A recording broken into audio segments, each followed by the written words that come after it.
Morning shows the day. প্রেসিডেন্টেরও ত্রুটি আছে, সকালে এখন বিকালে এখন মাত্র তো কাম দিত নয়। সংসদের পরিবেশ বোঝার কিছু জুলাই বিপ্লবে শহীদ হয়েছে তাদের হত্যার বিচার আমরা চাই। আমরা রেমিটেন্স যোদ্ধা, দেশের সম্পদ যদি আমরা বোঝায় থাকে না, বাসা বাড়ি ঠিক থাকে না, আমরা দখল করি না, তাইলে এটা দেখার দায়িত্ব কার? এয়ারপোর্টে ভালোভাবে আমাদের সাথে ট্রিট করা হয় এবং কোনো ধরনের ডিসক্রিমিনেশন না করা হয়, সবগুলোই আমরা চাই। দয়া করি আমরা এডুকেশন ব্যবস্থাটা ঠিক করিয়া দেব।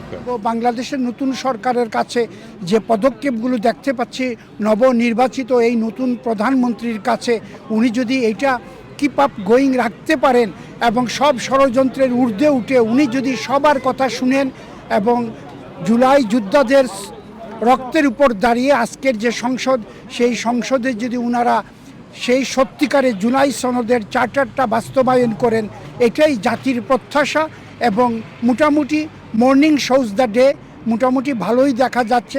এখন দেখা যাক, অপেক্ষার পালা। এখন প্রবাসী হিসাবে বলবো, প্রবাসীদের আমাদের একটাই দাবি, সিলেট আন্তর্জাতিক বিমানবন্দর যাতে অনতিবিলম্বে কার্যত আন্তর্জাতিক বিমানবন্দর হিসাবে রূপান্তরিত হয়। এই দাবি প্রবাসীদের পক্ষে আজ 17টা বছর আমাদের নবনির্বাচিত প্রধানমন্ত্রী এইখানে থেকে গেছেন, উনি জানেন সিলেটবাসীর প্রাণের দাবি। অথচ এটাকে আমাদেরকে মূলা ঝুলিয়ে আজ এতটা বছর, 54টা বছর যাচ্ছে, কক্সবাজার হয়ে যাচ্ছে আন্তর্জাতিক বিমানবন্দর, কিন্তু সিলেট কার্যত আন্তর্জাতিক বিমানবন্দর হয় নাই। অতি সত্বর যাতে আদার ইন্টারন্যাশনাল ক্যারিয়ার্সগুলো নামতে পারে, সেই ব্যবস্থা করার জন্য উদ্যত আহ্বান জানাচ্ছি। ধন্যবাদ। আসসালামু আলাইকুম।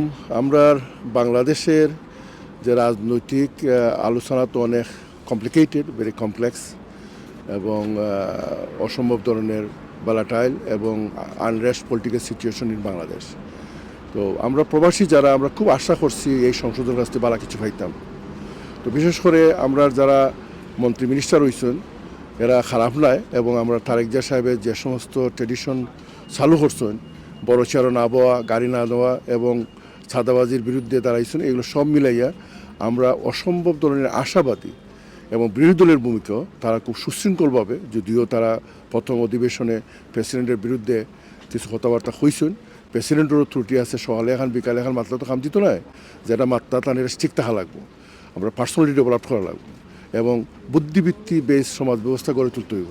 সামাজিক অবস্থা মোটামুটি আগ থেকে অনেক ভালো হয়েছে, আইনশৃঙ্খলা ভালো হয়েছে। আমরা আশাবাদী যে জনাব তারেক জিয়ার নেতৃত্বে আমরা আরও ভালো কিছু আশা করতাম পারি। বিশেষ করে বিএনপির যারা সিনিয়র যে পলিটিশিয়ান, তারা অসম্ভব ধরনের ভালো ভালো ভূমিকা নেয় না, যে ভূমিকাগুলা এবং এনসিপিওনের, জামাত ইসলামের, বিশেষ করে শফিক সাহেব তো অসম্ভব ধরনের একজন ভালো মানুষ এবং তাই অসম্ভব ধরনের একজন বিজ্ঞ মানুষ।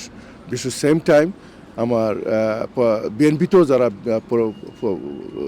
বিজ্ঞ রাজনীতিবিদ আছে, তারারও ভূমিকা অসম্ভব পজিটিভ দেখা যায় আগের চেয়ে এই সংসদে আলোচনায়, সংসদের ভিতরে, সংসদের বাইরে। এনসিপিরও আমার যারা যারা আসন ইয়াং মানুষ, তারারও ভূমিকা অনস্বীকার্য এবং অসম্ভব ভালো ভূমিকা তারা রাখেন এবং তারা জ্ঞানভিত্তিক আলোচনা, সুষ্ঠু রাজনৈতিক আলোচনা, সুষ্ঠু ধারার আলোচনা, বিশেষ করে বর্তমান প্রজন্মের, এটা আনবেয়ারেবল এবং অসম্ভব ধরনের প্রশংসনীয়। তো আমরা আশা করব তারেক জিয়া সাহেবের আরও কিছু শক্ত হাত নিয়ে শুরু করুকা এবং ইনশাল্লাহ এই দেশ উইদিন 5 ইয়ার্সের ভিতরে আমরা একটা ভালো অবস্থানে পৌঁছতে পারবো। এবং প্রবাসীতে বিশেষ করে যারা স্মরণকররা, যে সমস্ত রাজনীতিবিদ করা, আমরা তারা ধন্যবাদ জানাই। তবে আমরা শুনছি যেটা যে প্রবাসী ভোটারদের খুব মূল্যায়ন করা হয়েছে না, এটা খুব দুঃখজনক। এবং বিশেষ করে বিমান এবং এয়ারপোর্ট, এই দুইটা জায়গা আপনারা বালা করুকা, বাংলাদেশের অস্তিত্ব থাকতো না যদি প্রবাসীরা ঠিক না থাকে। প্রবাসীরা কিন্তু এটা মেরুদণ্ড, বাংলাদেশের মানুষও আছে, কিন্তু এটা একটু মূল্যায়ন করা উচিত। মূল্যায়ন না করলে আমরা জাতিগতভাবে অসম্ভব ধরনের ক্ষতিগ্রস্ত হইব সব ক্ষেত্রে, ভোটের ক্ষেত্রে, এমবিসি সুযোগ সুবিধার ক্ষেত্রে, এরপরে এয়ারপোর্টের ক্ষেত্রে, বিশেষ করে এয়ারলাইন্সের টিকিটের ক্ষেত্রে, এগুলা এখন ফেয়ার ডিল থাকতে হইব এবং এটা বাড়াটারা এগুলা সব মোটামুটি একটা রিজনেবল থাকতে হইব। এবং বিশেষ করে হাইকমিশনার যারা লনন্দ হইব যেন বালাদ হয়। আমরা হুমায়ুনে কয়েকদিন আগে একটা কথা কইছেন, সুন্দর কথা কইছেন, আগের হাইকমিশনার যদিও তাই উল্টা কিছু খরচন, এটার জন্য একটা রিমুভ করা হয়েছে। আমরা হুমায়ুন সাহেবরও এবং ফরেন মিনিস্টার আমরা যে উত্থানরাও আমরা খুব ধন্যবাদ জানাই যে আমরা লন্ডন এম্বাসিটা খুব সুন্দর করে চালানোর জন্য সুন্দর করে অ্যাডভাইস করার জন্য ভিজিট করার জন্য এবং আরও বেশি বেশি ভিজিট করতাম মন্ত্রীরা আমরা প্রবাসীদের অবস্থাটা দেখতাম এবং তারা বাস্তবে প্রয়োগ করতাম বাংলাদেশও ওটা আমরা আশাবাদী। ধন্যবাদ। আমরা খুব খুশি হয়েছি, নতুন সরকার আইছে, নতুন একটা অধিবেশন হয়েছে, কিন্তু একটা জিনিস বড় কষ্ট পাইছি, সংসদের ভিতরে স্লোগান তোমার দাবি থাকতে পারে, কথা থাকতে পারে, কিন্তু একটা পরিবেশ বজায় রাখতে হবে, সংসদের পরিবেশ বজায় রাখতে চলতে হবে। সংসদের ভিতরে স্লোগান প্রতিবাদ এইটা আমরা পছন্দ করি না, এটা থেকে আমরা বিরত থাকতে হইব। ধন্যবাদ। আলহামদুলিল্লাহ, সুন্দর একটি সরকার বাংলাদেশে প্রতিষ্ঠিত হয়েছে, ফেসিবাদ মুক্ত এই সমাজ বাংলাদেশ প্রতিষ্ঠিত হয়েছে, যেখানে আমরা শত শত শহীদের রক্তের বিনিময়ে অর্জিত এই সরকার বাংলাদেশে যাতে এই 24-এর যারা জুলাই বিপ্লবে শহীদ হয়েছে তাদের হত্যার বিচার আমরা চাই। পাশাপাশি আমরা চাই যাতে ফেসিবাদের সাথে যারা সংশ্লিষ্ট আছে, দেশের টাকা পয়সা বিদেশ নিয়ে গেছে, তাদের টাকা পয়সা ফেরত আনা এবং তাদেরকে বিচারের সম্মুখীন করা।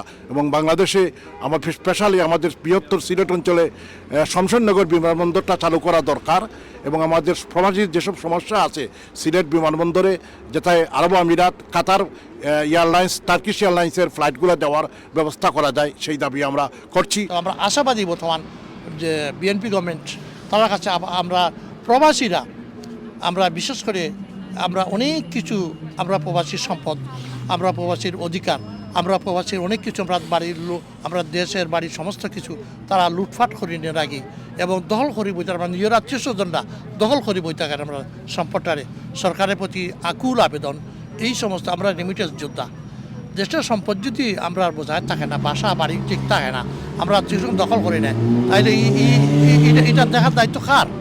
অবশ্যই গভর্নমেন্টের। এবং আমরা এয়ারপোর্টও গেলে আমরা লাঞ্ছিত হই, অপমানিত হই, এটারে আরও আরও আরও সহজ করে দেওয়া দরকার।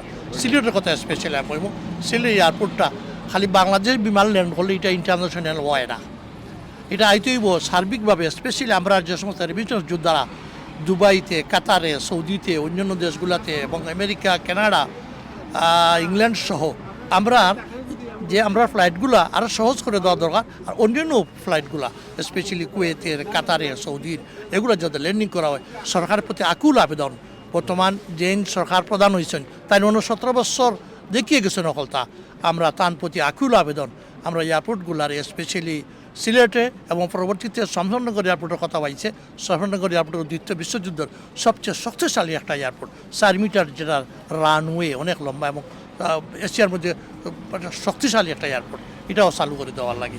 আর আমি আশা করব যে বর্তমান সরকার যেভাবেই থাকেন না কেন, আমরা সাধারণ মানুষের উপহারের দিকে চিন্তা করতে হইব, আমরা দ্রব্যমূল্য নিচে আইতে হইব, আমরা মানুষ শান্তিতে ঘুমাইতে হইব। আমরা প্রবাসী যারা আছি, আমরা অনেক বছর ধরে এখানে আছি, দেখতেছি যে এখানে আসলে বাংলাদেশের যে মানে আত্মার সাথে আমাদের নারীর সাথে যে বাংলাদেশের একটা বন্ধন, সেটা আমরা কখনো ভুলতে পারি না। এটা সবসময় আমরা মানে তাড়িত হই এবং সবসময় মনে হয় যে আমাদের দেশটার স্বাধীনতা, সার্বভৌমত্ব, দেশের উন্নয়ন, দেশটাকে উন্নয়নশীল দেশের কাতারে ফেলা এবং আমাদের যারা প্রবাসী আছে তাদেরকে যেন সুন্দরভাবে মানে এয়ারপোর্টে ভালোভাবে আমাদের সাথে ট্রিট করা হয় এবং কোনো ধরনের ডিসক্রিমিনেশন না করা হয়, সবগুলি আমরা চাই। বিশেষ করে মানে আমাদের যে বর্তমান যে সরকার, যে তারেক রহমানের সাহেবের যে সরকার বিএনপির মাধ্যমে গঠিত হয়েছে, ওনার বাবা এবং মায়ের একটা ঐতিহ্য ছিল, স্বাধীনতা এবং সার্বভৌমত্বের ব্যাপারে ওনাদের অনেক অবদান ছিল এবং সেই অবদানকে স্মরণ রেখে আমাদের দাবি থাকবে স্বাধীনতার ব্যাপারে যেন বিন্দুমাত্র কোনো ছাড় দেয়া না হয় এবং বাংলাদেশের স্বাধীনতাকে অটুট রাখার জন্য যে কোনো ধরনের পজিটিভ অ্যাকশন নেওয়া দরকার সেটা যেন এই গভর্নমেন্ট নেয় এবং স্পেশালি আমাদের প্রবাসীদের ব্যাপারে যেন আমাদের অধিকার এবং আমাদের যে দাবি দেওয়া আছে সেগুলো যেন সঠিকভাবে পালন করে, সেভাবে যেন উনি ওনার মন্ত্রী পরিষদের যারা দায়িত্বে আছেন তাদেরকে মানে সেভাবে তাগিদ দেওয়া হয় এবং অর্ডার দেওয়া হয়, যাতে আমরা সুন্দরভাবে দেশের প্রতি আমাদের কানেকশন আরও বাড়াতে পারি, দেশের উন্নয়নে আমরা আরও ভূমিকা রাখতে পারি। আমরা বাচ্চা খাইতে লিয়ে যেতাম পারি না, এত বিমানের চার্জ যেটা অনৈতিক। যদি আমরা এখন ছাড় দেওয়ার সময় নাই, আমরা কীভাবে বিমানে ঠগের কত টাকা বেশি নিয়ে আমরা কাছে প্রত্যেক সময় বাড়া, এগুলো ক্যালকুলেশন করলেও আপনারা পাইবা। নাম্বার 2, নতুন সরকারের কাছে আমরা যে আবেদন, এটা হইল দয়া করি আমরা এডুকেশন ব্যবস্থাটা ঠিক করিয়া দেব। আমরা সোনারগাঁত একটা ইউনিভার্সিটি করা হয়েছিল সমসাময়িক সময়ে, যখন অক্সফোর্ড ইউনিভার্সিটি স্টার্ট করা হয়েছিল, কিন্তু তখন ব্রিটিশ সরকার গিয়া প্রথমে একটা বন্ধ করছে। করার পরে আমরা এডুকেশন ব্যবস্থাটা শেষ করে দিছে। আমরা যে এডুকেশন ব্যবস্থা এখন আছে এটা জাস্ট একটা সামসা সৃষ্টি করা হয়। এই সামসা সৃষ্টি না করিয়া রিয়েল যারা পড়ালেখা জানে ওলা এডুকেশনটা ঠিক করা হোক, একটা নতুন সরকারের কাছে আমার আবেদন বিশেষ করি। কারণ আমি জানি আমরা খিতে আমরা ঢাকা ভার্সিটি পাস করিয়া ইয়ে ইনট ক্যাব চালাইতে হয়, আর না রেস্টুরেন্টও শেফর কাম করতে হয়। এই আমরা এডুকেশন ব্যবস্থা আমরা 150 বছর পিছিয়ে, দয়া করি আমরা এডুকেশন ব্যবস্থাটা ঠিক করুক। নতুন সরকারের কাছে আমার বিশেষ আবেদন।